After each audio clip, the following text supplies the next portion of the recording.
Hello everyone, जय हिंद। इस video में हम लोग देखेंगे इतिहास में जैसा कि आपको पता होगा कि हम शुरू से ही आपको करवा रहे हैं और वेद में ऋग्वेद, यजुर्वेद, सामवेद, अथर्ववेद सब कुछ हमने करा दिया है। इस वीडियो में हम लोग पढ़ेंगे ब्राह्मण, आरण्यक और उपनिषद के बारे में। साथियों, जैसा कि आपको पता होगा कि ब्राह्मण ग्रंथ की बात करें तो वेद तो टोटल 4 थे और इसको आसान भाषा में समझने के लिए ब्राह्मण ग्रंथ की रचना की गई। सभी वेदों के अपने अपने ब्राह्मण ग्रंथ हैं। इसके बाद आरण्यक आता है। आरण्यक का मतलब इन चीज़ों को, आरण्यक को जंगलों में लिखा गया था, ठीक, इसलिए इसको आरण्यक कहा जाता है। आरण्य मतलब ऐसे भी जंगल होता है। और देखें तो आरण्यकों की कुल संख्या 7 है। और उपनिषद तो आपको पता ही होगा कि ये वर्तमान में 108 है। सभी चीज़ों के बारे में चर्चा करेंगे, तो चलिए शुरू करते हैं। जैसा कि देख रहे होंगे कि संहिता के बाद यदि वैदिक काल को हम लोग समझना चाहते हैं प्राचीन साधन के रूप में, तो संहिता के बाद जो स्थान आता है वो ब्राह्मण, आरण्यक और उपनिषद का आता है। इसी से हम लोगों को वैदिक काल के बाद यानी कि उत्तर वैदिक काल के बारे में हमको वहाँ की सामाजिक स्थिति, सांस्कृतिक स्थिति के विषय में हमको जानकारी प्राप्त होती है। ठीक है, तो आप समझ लीजिए कि ब्राह्मण ग्रंथ की रचना क्यों की गई थी। तो वैदिक संहिताएं टोटल 4 थे ना वेद, उसी को वैदिक संहिता बोला जाता है। तो उसको बढ़िया से समझने के लिए ब्राह्मण ग्रंथ की रचना की गई। जैसा कि आप डब्बा में देख रहे होंगे कि ऋग्वेद का जो ब्राह्मण ग्रंथ है वो ऐत्रेय और कौशितकी को बोलते हैं। याद कैसे रखेंगे, तो ऋग्वेद चूँकि 1 नंबर पर आता है इसलिए ए से हो जाएगा ऐत्रेय और क से हो जाएगा कौशितकी। वहीं पर दोस्त यदि हम लोग यजुर्वेद की बात करें, यजुर्वेद में आता है तैत्तिरीय शतपथ। क्या? तैत्तिरीय शतपथ। और सामवेद में देखें तो पंचवेश, सामवेद में पंचवेश और अथर्ववेद में गोपथ। अब इसको याद कैसे रखेंगे, तो ऋग्वेद को तो आप याद रख लिए 1 नंबर पर, इसलिए 1 ऐत्रेय और कौशितकी। इसी को लगातार याद रखेंगे तैत्तिरीय और शतपथ। और सामवेद, साम हो गया 5 का 20, ऐसे आप याद रख सकते हैं। और साम का मतलब तो गाना होता है और गाने के लिए तो 5 लोग तो होना ही चाहिए ना, इसलिए पंचवीस। और अथर्ववेद की बात करें तो अथर्ववेद के बारे में आपको पता होगा कि इसमें मंत्र का उच्चारण है, औषधि सब का उच्चारण है। तो गौ का मूत्र एक औषधि के समान ही माना जाता है हिंदू संस्कृति सभ्यता में, तो इसको आप याद रख सकते हैं। अथर्ववेद जो है वो गोपथ से संबंधित है। ठीक, आप इन सब चीज़ों को याद कर लेंगे, बहुत ही आसान है। ऐत्रेय कौशितकी, दूसरा तैत्तिरीय शतपथ, उसके बाद पंचवेश, उसके बाद गोपथ। ठीक है, देखिए अगर हम लोग, जैसा कि आप ऊपर ही देख चुके हैं कि ये जो ब्राह्मण, आरण्यक, उपनिषद, इन सब चीज़ों से हमको उत्तर वैदिक काल के बारे में जानकारी मिलती है, यानी कि 1000 के बाद का हमें जानकारी मिलती है। तो इसीलिए आप इसमें जो ब्राह्मण ग्रंथ की बात करें तो इसमें आप देखेंगे परीक्षित के बाद का आपको इतिहास मिलेगा और बिंबिसार के पहले का इतिहास मिलेगा। इसके बाद किसके पहले, तो परीक्षित के बाद का और बिंबिसार के पहले का मिलेगा। और वहीं बात करें ऐत्रेय का, तो ऐत्रेय में राज्याभिषेक के नियम दिए गए हैं। ऐत्रेय में राज्याभिषेक के नियम हैं। और वहीं पर शतपथ में क्या है, तो शतपथ में राजाओं का उल्लेख मिलता है। राज्याभिषेक पहले होगा तब न जाकर के राज्याभिषेक पहले करेंगे तब न शतपथ में शपथ दिलाएंगे और राजाओं का उल्लेख करेंगे। तो ऐसे है, ऐत्रेय में याद रखेंगे राज्याभिषेक के नियम बताए गए हैं ऐत्रेय में, और शतपथ में राजाओं का उल्लेख है। और किन किन राजाओं का उल्लेख है, तो याद रखेंगे गांधार, शल्य, कैकेय, कुरु, पंचाल, कौशल और विदेह। अब जैसा कि आपको पहले भी पता होना चाहिए कि वैदिक साहित्य में ऋग्वेद के बाद जो स्थान मिलता है वो शतपथ ब्राह्मण को मिलता है। वैदिक साहित्य के बारे में जानकारी के लिए पहला स्थान तो आपका ऋग्वेद का है और इसके बाद का जो स्थान आता है वो आता है शतपथ का।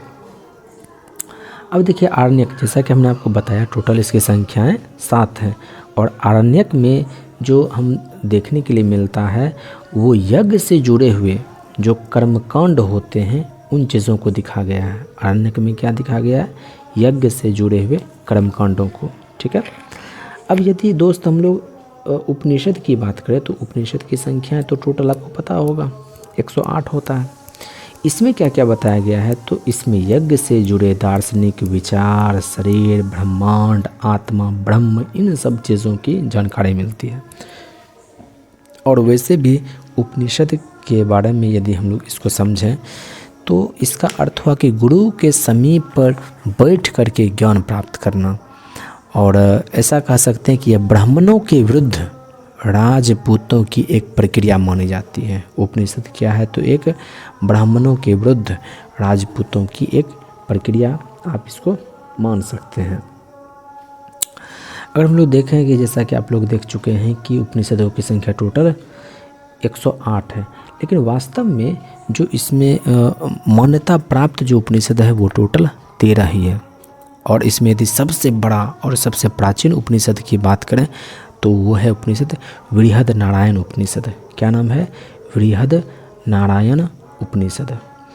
और यदि हम लोग यम और नचिकेता का जो कहानी हमको मिलता है, यम और नचिकेता का जो कहानी मिलता है वो मिलता है कठोपनिषद से। किससे मिलता है? कठोपनिषद से। और साथ ही साथ इसी कठोपनिषद में ओम शब्द का भी उच्चारण देखने को मिलता है। और इसके बाद यदि हम लोग देखें कि सत्यमेव जयते, सत्यमेव जयते नाम सुने होंगे, ये कहाँ से लिया गया? मुंडकोपनिषद से लिया गया है। किससे लिया गया है? मुंडकोपनिषद से लिया गया है।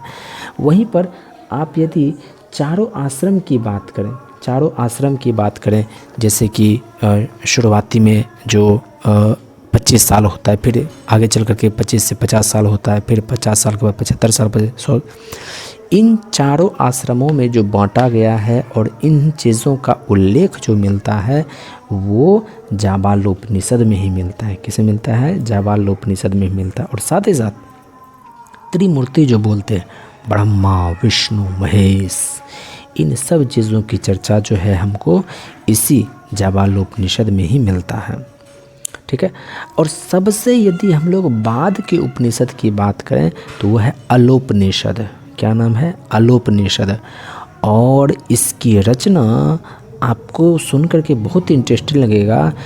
अलोपनिषद की रचना अकबर के समय में हुई थी। तो ये सब चीज़ें साथियों आपको समझ में आ रहा होगा। और ये बात समझ लीजिए कि स्त्री की जो सबसे ज़्यादा गिरी हुई स्तर जो दिखाया गया है, स्त्रियों की जो सबसे गिरी हुई स्थिति को जो वर्णन किया गया है वो मैत्रेयनी संहिता में दिखाया गया है। और यहाँ यहीं तक नहीं, इसको जुआ, शराब, इसके भांति स्त्री को तीसरा मुख्य दोष बताया गया है। किसको? स्त्री को। और ये किस में दिखाया गया है? तो मैत्रेयनी संहिता में दिखाया गया है।